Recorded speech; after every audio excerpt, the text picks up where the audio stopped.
Bom dia, boa tarde, boa noite. Está começando mais um After aqui para vocês e hoje falaremos sobre Romanos 8:28.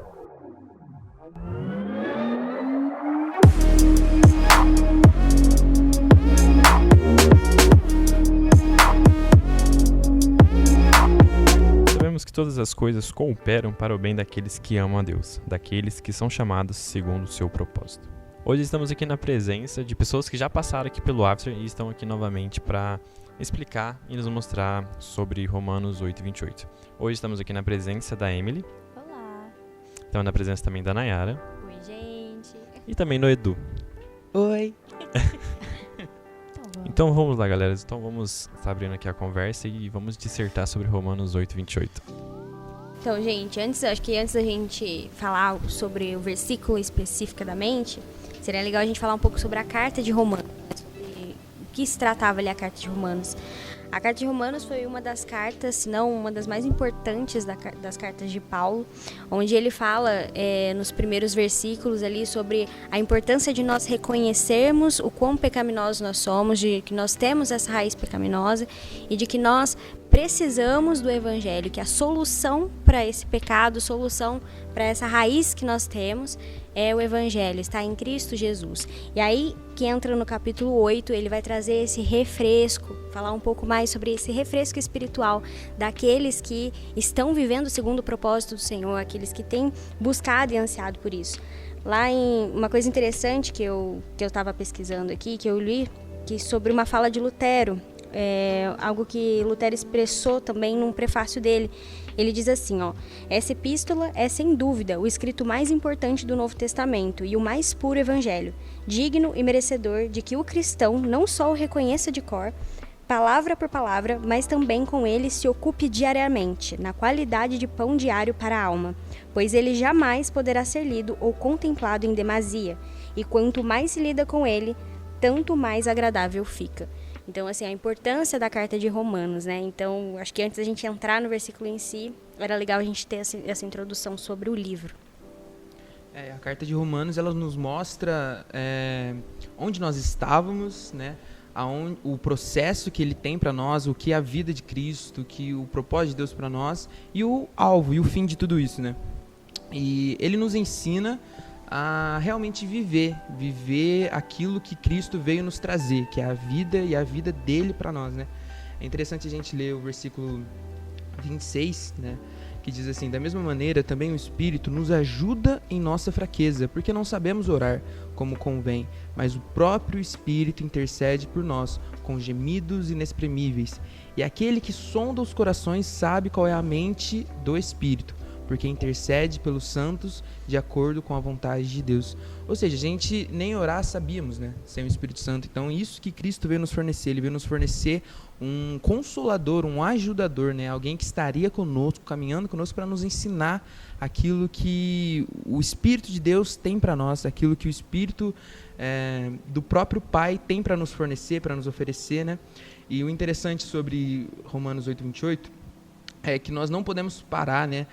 Todas as coisas cooperam para o bem daqueles que amam a Deus, porque houve muitas interpretações a qual as pessoas anulam as coisas que os cristãos podem passar, né? Aqueles que encontraram a Cristo, as coisas ruins que eles podem passar, porque muitas vezes nós usamos isso, né? Quando acontece alguma coisa ruim na nossa vida, quando parece que alguma coisa não está muito boa para nós falamos, não, mas fica tranquilo, que todas as coisas cooperam para o bem daqueles que amam a Deus. Ou seja, você está passando uma situação ruim, mas essa situação ruim vai se converter em uma coisa boa. E não é necessariamente isso, quer dizer que as coisas ruins também vão nos ajudar no nosso propósito com Deus. Porque o versículo continua, ele não para no aqueles que amam a Deus, ele continua, daqueles que são chamados segundo o seu propósito. E qual é esse propósito? É só continuar lendo no versículo 29, que diz: pois aqueles que Deus de antemão conheceu, ele também predestinou para serem conformes à imagem de seu Filho, a fim de que ele seja o primogênito entre muitos irmãos. Ou seja, todas as coisas cooperam para o bem daqueles que amam a Deus. Todas as coisas cooperam para o propósito daqueles que amam a Deus, que é ser transformado segundo a imagem de Deus. O que é interessante nesse versículo também é que ele fala que todas as coisas cooperam, né? E esse todas, ele não fala todas as coisas boas cooperam para o bem, né? Tudo, seja bom ou ruim, agradável ou desagradável. E eu não sei pra vocês, ao mesmo tempo que esse versículo, ele é muito confortante pra mim, de saber que tudo que acontece, né, vai me moldar pra eu chegar no padrão que ele quer, também é algo muito difícil de crer quando acontecem coisas, né? Nossa vida, ela tem 2 tipos de mudança, né? Tem aquela mudança que eu procuro, que eu vou atrás, eu planejo o que eu quero, e essas mudanças são fáceis de lidar, mas também tem as mudanças que Deus permite que aconteça conosco, né? E essas nem sempre são fáceis, porque nós não estamos muitas vezes preparados para lidar com alguma situação, muitas vezes a gente não entende o porquê acontece, e aí que entra a nossa fé de acreditar de que tudo o que está acontecendo, né, vai nos moldar para chegar num padrão que Ele planejou para nós, né? Muito interessante isso sobre a fé, que um dos maiores campos de batalha do inimigo é a nossa mente, né? Onde ele mais tenta atuar, né, ali na nossa mente, e a gente entender que as coisas a qual nós vivemos segundo o propósito dele para nós, sejam boas ou sejam ruins, as circunstâncias sejam ruins, a gente confiar que isso vai ser realmente para o nosso bem é um desafio muito grande, né? Porque outra tradução que fala tudo coopera para que aqueles que amam a Deus estejam bem ou vivam bem, né? Ouvi o Douglas Gonçalves falando que há várias visões sobre esse bem, o que é o bom, né? Realmente. E as pessoas que acham que viver bem é você viver com dinheiro, né? É você ter provisão na sua parte financeira, né? Então todas as coisas cooperam para o bem, cooperam para que as pessoas que amam a Deus vivam com estabilidade financeira. Outras pessoas acham que viver bem é viver com saúde. Então todas as coisas cooperam para que aqueles que amam a Deus vivam com saúde, né? Então, quando nós entendemos que o bem para nós, aquilo que é bom para nós, vai nos transformar à imagem e semelhança de Deus, nós começamos a confiar que todos os propósitos, todas as coisas que nós vivemos, todas as circunstâncias, independentes de quais elas sejam, elas vão nos moldar para nós nos transformarmos à imagem e semelhança de Cristo, né? E o interessante é que quando nós confiamos nisso, quando nós entendemos isso, até a nossa oração em relação à nossa vida muda, né? Muitas vezes nós pedimos para que Deus nos tire de certos lugares, de certas situações, de certos desertos ou coisas que estamos vivendo em nossa vida, né? Mas quando nós entendemos que aquilo pode ser um processo para que eu me torne aquilo que Deus tem para mim, a nossa oração começa a mudar. Deus, isso é para que eu me torne a imagem e semelhança de Cristo? Que se for para engrandecer o seu nome, que eu entenda e que eu saiba viver. Então não tire de mim, mas me capacite para que eu consiga passar, para que eu consiga entender, para que eu consiga viver isso. É uma interpretação errônea, né, desse versículo, que achar que o fato de você amar o Senhor, então quer dizer que tudo vai cooperar para o bem, no sentido de que você não vai ter mais problemas na sua vida. Então, assim, tem pessoas que interpretam dessa forma, e está errado. Jesus mesmo, lá em João 16:33, diz que no mundo tereis aflições, mas tem de bom ânimo, porque eu venci o mundo. Então, ele já nos alerta de que nós teremos aflições. Então, nós vamos continuar passando por isso. Então, é completamente errado pessoas que acham que não vão ter mais problemas a partir do momento que amam ao Senhor. Pelo contrário, né? Vão ter problemas sim. Contudo, tem de bom ânimo. Então, entra nessa questão da fé. Nós precisamos ter fé, que nós temos que ter bom ânimo, que independente das aflições, dos problemas, das circunstâncias e das situações, Ele já venceu o mundo e com Ele nós podemos vencer o mundo também. Amém. A primeira parte do versículo sabemos que todas as coisas é boas ou más. Sendo agradável ou não pra gente, a gente tem que glorificar a Deus.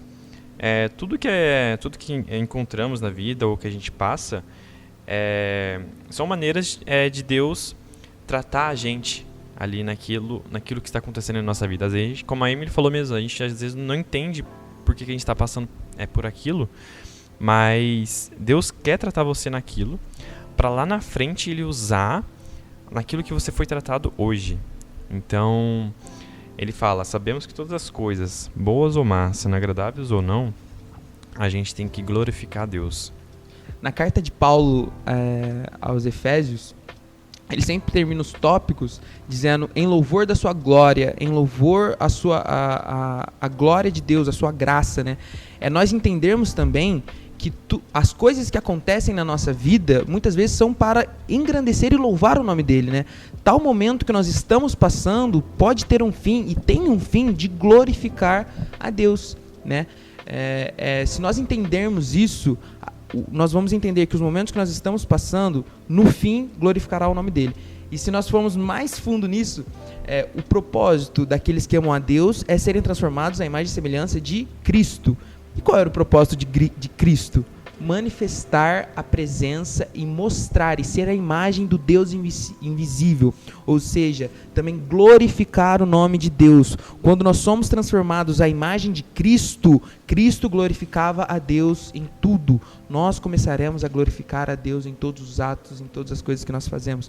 Então, o propósito daqueles que amam a Deus é serem transformados segundo a imagem de Cristo. E o propósito de Cristo era glorificar o nome e louvar o nome de Deus, engrandecer o nome dele e o tornar conhecido, né? Quando a gente crê, né, em Romanos 8:28, muitos outros versículos da Bíblia vão fazer muito sentido, né? Porque, que nem lá em 1 Tessalonicenses 5:18, né? Ele fala assim: em tudo deem graças, porque esta é a vontade de Deus para vocês em Cristo Jesus. Se eu não creio, né, que tudo vai cooperar para que eu chegue num padrão de Jesus, no padrão de Deus para mim, vai ser muito difícil eu dar graças, eu ser grato por tudo que acontece, né? Até quando é difícil. E essa semana eu estava vendo uma live que o pastor Jesus está fazendo com os pastores amigos dele. E eu não sei, eles estavam falando de segurança e aí eles chegaram num tema de assalto. E aí todos os pastores estavam falando sobre assalto e aí ele perguntou para um pastor: e você, já foi assaltado? Aí ele falou assim: ó, graças a Deus já. Ele falou assim, né? Aí eu falei: nossa. E aí ele contou que através desse assalto, né, foi um assalto muito traumático, né? A esposa dele estava grávida, a esposa dele perdeu o bebê por conta desse assalto. Mas hoje, depois de anos, tipo, muitos anos, ele vê o propósito daquilo, sabe? E hoje ele tem um ministério por conta daquele assalto. Então, cara, a gente, muitas vezes a gente não entende porque a gente não tem uma visão ampla do que vai acontecer, e Deus tem essa visão, né? Ele tem os propósitos e os planos para as nossas vidas, ele tem esse controle. Então, por isso que muitas vezes nós, como humanos, nós não entendemos o porquê de alguma coisa acontecer, né? E muitas vezes são coisas muito difíceis de lidar, mas é aí que entra a fé e a confiança no que Paulo diz em Romanos 8:28. Se eu crer que tudo vai me moldar para eu chegar num padrão e para eu obedecer ele de uma forma melhor, isso vai me alegrar de uma certa forma, né? A gente tem que acordar também com Filipenses 4:4. Alegre-se sempre no Senhor. Outra vez digo, alegre-se outra vez. Então, tipo, a gente tem que dar graças em todo momento, em toda a circunstância que a gente esteja passando. Até Romanos 8, continuando no 31, fala: que diremos então à vista dessas coisas? Se Deus é por nós, quem será contra nós? Aquele que não poupou o seu próprio filho, mas por todos nós o entregou, será que não nos dará graciosamente com ele todas essas coisas? Não poupou nem o próprio filho, quem é nós? E o objetivo, muito legal essa história que a Emily contou aqui, né, que é real. Muitas vezes a gente não vai entender o propósito. E isso cabe somente a ele, sabe? Aqui, como a gente consegue ver no versículo 29, que o objetivo final é transformarmos nós a imagem e semelhança de Cristo. E qual era o caráter de Cristo? Né? Lá no Sermão do Monte a gente consegue ver qual era o caráter de Cristo. Ele fala que ele era pobre de espírito, ou seja, ele era humilde, ele chorava por aqueles que necessitam, ele também era manso, ele era pacífico, ele também tinha fome e sede de justiça, ele era misericordioso, ele era limpo de coração. Então, tem dentre outras aqui, né, do que a gente consegue ver no Sermão do Monte. Então, tudo isso são características que nós precisamos ter, que é do caráter de Cristo. Então, muitas vezes, em determinadas circunstâncias, por mais ruins que elas sejam, nós estaremos sendo treinados para desenvolver essas características do caráter de Cristo. Então, às vezes, por exemplo, na faculdade, você tem um cara chato lá que fica enchendo as suas paciências e isso vai treinando a sua paciência, isso vai fazendo você ser manso. Ou então, lá no seu trabalho, você tem umas pessoas também que dão um pouquinho de trabalho para você também, já não basta o trabalho físico que você tem que fazer lá, tem o trabalho que o irmão dá lá, né? E você tem que treinar a sua paciência. Então, talvez, e mais pra frente você passe por tudo isso, você não entenda o propósito, mas o objetivo do Senhor era moldar o seu caráter, para deixar semelhante àquilo que Cristo era. Isso tem forma melhor de dizer sobre as características dele do que as características do seu espírito, né? Então, muitas vezes nós somos moldados para termos as características do espírito dele: amor, alegria, paz, longanimidade, bondade, fidelidade, mansidão, domínio próprio. E quando nós queremos ser moldados com essas características, ele vai nos dar oportunidades de amarmos, ele vai nos dar oportunidade de sermos felizes, ele vai nos dar oportunidade de sermos pacientes, ele vai nos dar oportunidade de sermos longânimos, ele vai nos dar oportunidade de termos domínio próprio. Então, as situações que nós passamos, realmente é para que nós sejamos moldados. E também, junto com isso, se a gente for pensar, se a gente acredita nisso, nesse versículo, nessa verdade, isso me impede de ceder a muitas tentações, né?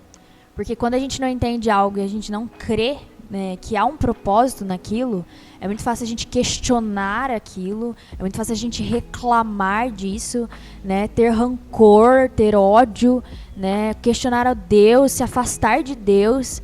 Então, nós precisamos crer nessa verdade e tomar ela como verdade no nosso coração, para que também a gente não caia em tentação na hora dos problemas, porque é muito fácil a gente reclamar quando acontece alguma coisa, é muito fácil a gente se afastar de Deus quando acontece alguma coisa. Mas a partir do momento que eu tenho essa verdade impressa, em que eu creio que eu tenho um Deus e esse Deus cuida de mim, e que a partir dessa experiência eu vou ser moldada, eu sou impedida de pecar, né? O importante é lembrar também que as coisas cooperam para o bem daqueles que vivem segundo o seu propósito. Ou seja, há muitas pessoas que não estão interessadas em viver os propósitos de Deus, estão passando por várias coisas em sua vida e elas se apegam nesse versículo como se aquilo que elas estivessem passando vai cooperar para o bem, né, delas, sendo que aquela situação não foi Deus que colocou sobre ela, não foi Deus que impôs sobre ela, mas ela mesma buscou aquilo e ela mesma fez aquilo, né, acontecer para ela, porque ela não estava embaixo dos propósitos de Deus. Então é questão de nós nos alinharmos com Cristo para sabermos qual é o plano, qual é a vontade, qual é o propósito dele sobre nós, como é essa vida, para que assim sim coopere para o bem, coopere para que sejamos moldados e transformados. A gente tem que entender, para entender qual é esse bem a que se refere nesse versículo, a gente precisa entender o que não é esse bem. O que não é o bem é um final feliz. Em nenhum momento é final feliz esse bem, que é o bem que está se referindo ali. Porque se a gente ficar esperando um final feliz aqui na Terra, é como se a gente descartasse tudo aquilo que os profetas eles sofreram, tudo aquilo que Paulo sofreu, tudo aquilo que João Batista sofreu. Eles não tiveram finais felizes. Eles foram mortos por causa do Evangelho. Então não pegue esse versículo como base esperando um final feliz aqui na Terra. Não é isso.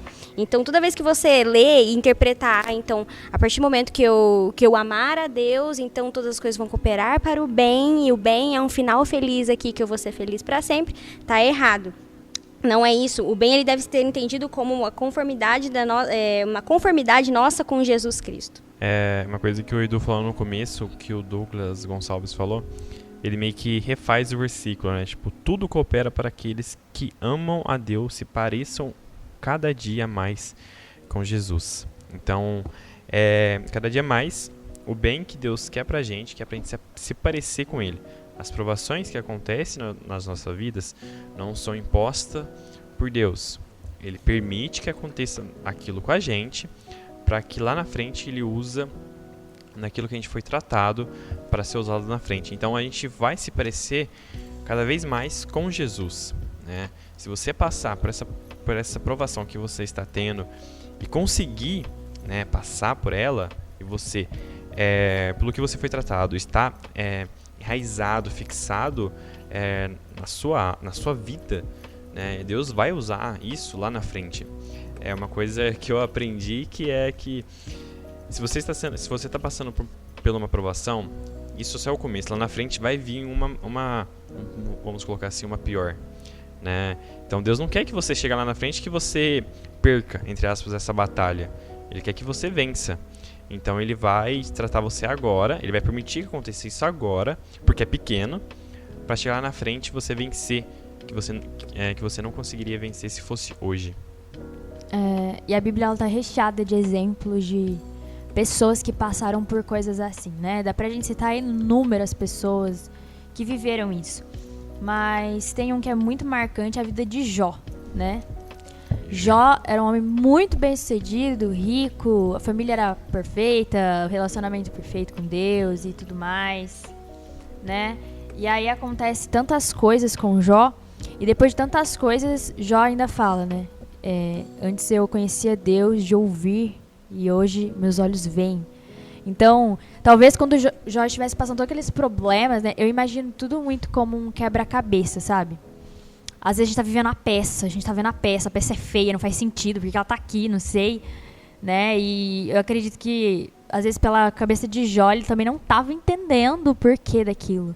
Mas Deus já viu o quebra-cabeça completo e precisava daquela peça, para que Jó se tornasse o que ele queria que Jó se tornasse, né? Para modificar coisas que ainda haviam e precisavam ser mudadas na vida de Jó.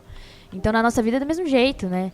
Então, muitas vezes a peça vai ser dolorida da gente entender por que ela tá ali, mas a gente tem que crer que Deus já tá com um quebra-cabeça pronto, né? E visualizando o nosso futuro com Ele e moldados para Ele, né? Amém, glória a Deus.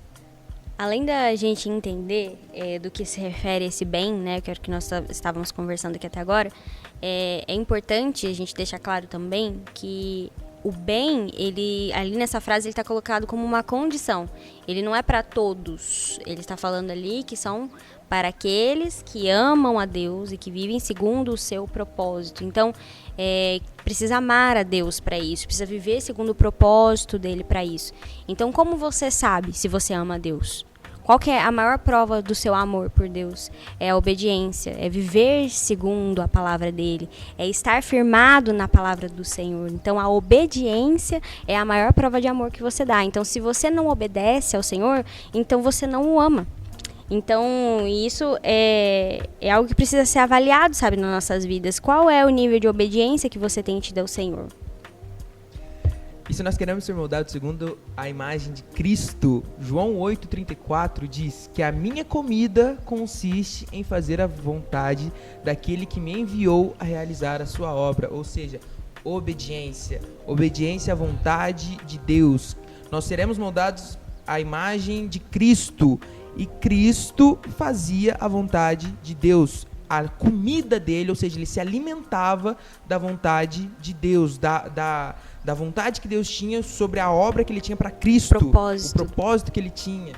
E muitas vezes quando a gente foge dessa obediência, né, e aí que entra situações difíceis para fazer com que a gente volte, né, para os planos dele, né, pra gente voltar pro centro dos planos dele. E como tudo eu ponho o filme no meio, né, gente, tudo eu faço uma analogia. Quando eu tava vendo isso, eu lembrei de Jogos Vorazes. Tem uma cena que a Katniss, né, que é a principal, ela tá afastada de todo mundo. E eles queriam que ela estivesse perto dos outros, mas ela estava afastada de todo mundo. E aí eles permitem um incêndio para que ela volte para onde ela tinha que estar, né?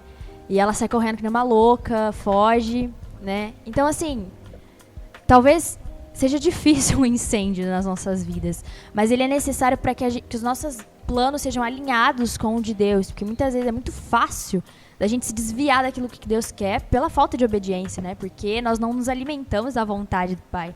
Quando isso acontece, Deus pode ser que Ele permita algumas coisas para que a gente possa voltar, né?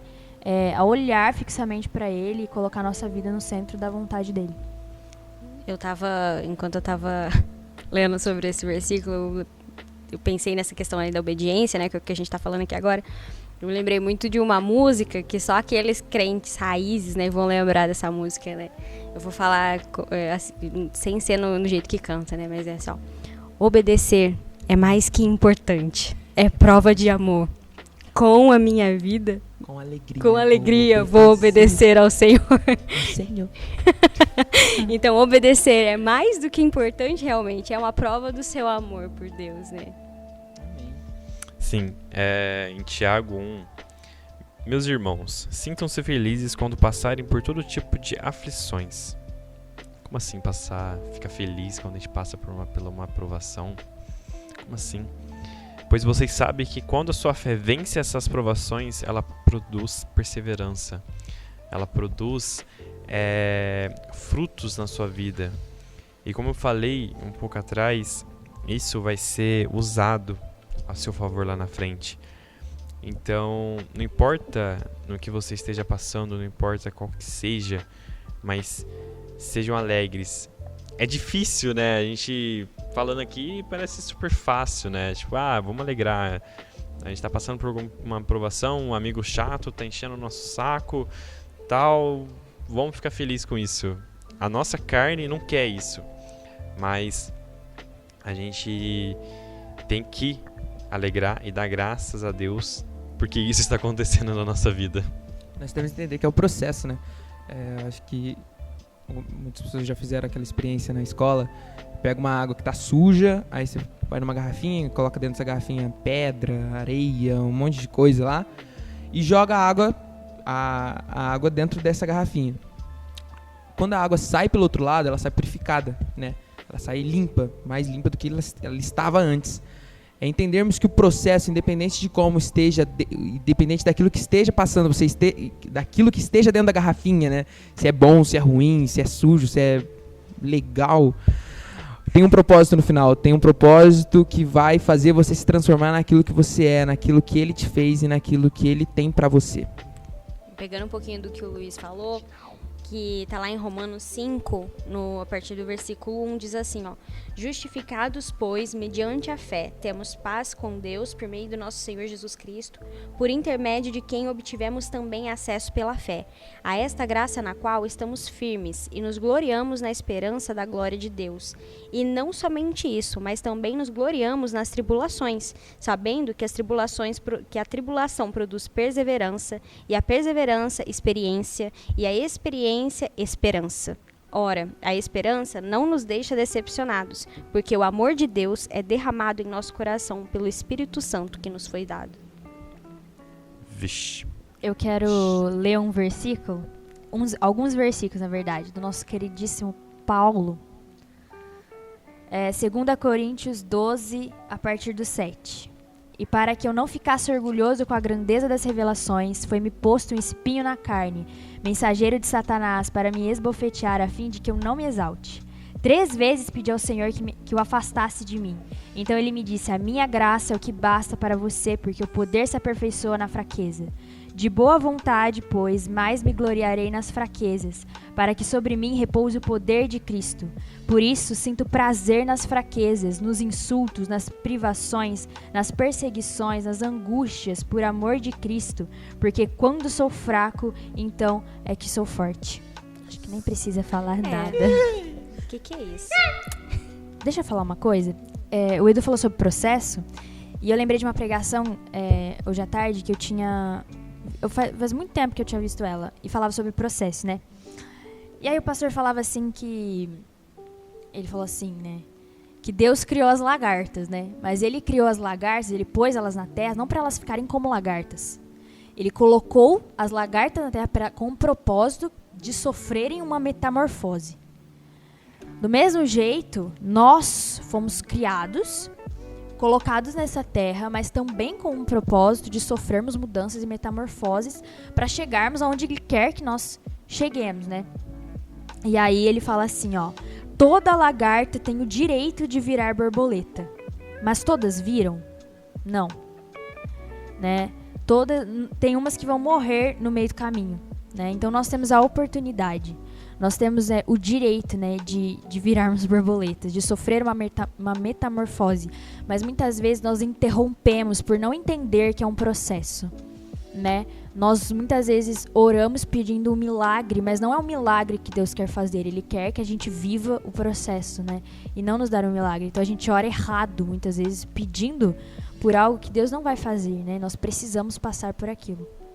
Isso, acho que só para meio que a gente concluir, né, eu acho que vai ter uma conclusão depois de mim, mas acho que só para a gente concluir, sobre esse versículo de Romanos 8:28, a importância, de novo, de nós obedecermos, vivermos segundo o propósito do Senhor, seguirmos a Ele, a palavra dEle, amarmos a Ele, então provarmos o nosso amor através dessa obediência e lembrar que se você fizer isso, a promessa feita nesse versículo, ela é real, ela vai se cumprir. E a promessa é que o bem dito aqui, todas as coisas que acontecem na sua vida, sejam elas boas ou sejam elas ruins, vão cooperar para o bem, para o seu bem, que é se tornar cada vez mais semelhantes a Jesus Cristo. Então, lembre-se, isso é uma promessa. Se você tem buscado isso, se você tem amado ao Senhor, se você tem ansiado por Ele, pela palavra dEle, vivido segundo o propósito dEle, isso é uma promessa para você. Nós estamos falando aqui de circunstâncias, nós falamos muito sobre as circunstâncias ruins, que nós precisamos entender os processos, isso é fato também. Mas isso também é um motivo de esperança. Isso também é um motivo de uma promessa que você tem que crer, que você vai se assemelhar cada vez mais com Cristo Jesus, se você estiver cumprindo o que esse versículo está dizendo. Eu só ia falar que o bem da lagarta é se tornar borboleta, e o bem nosso é nos tornarmos a imagem de Cristo. Agora sim, encerrou. Então, queria deixar um versículo aqui com vocês, que é Efésios 5:20. Em nome do nosso Senhor Jesus Cristo, agradeçam sempre todas as coisas a Deus, o Pai. Independente do que esteja acontecendo na sua vida, agradeça, sendo bom ou ruim. Ela é uma provação que Deus permitiu que acontecesse na sua vida, que Ele vai usar isso lá na frente. Então agradeça. Então é isso, galera. Está terminando mais um After aqui pra vocês. Tchau, galera! Tchau, gente! Fique... Tchau, gente. Fique com Deus.